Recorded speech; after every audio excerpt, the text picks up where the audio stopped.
Hi there guys, in this video I will show you how to deactivate Pinterest account.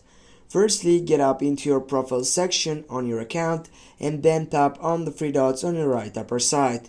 When you get up right there, you need to go for the settings side on the first selection, and then you need to scroll right down and go for supporting system, which is get help. Now on getting help, here on the search box you can type for deactivate, and simply you can just go for read article to get up to the more informationable setup. Now here guys, you need to scroll down and you need to get up to that section which temporarily deactivate your account.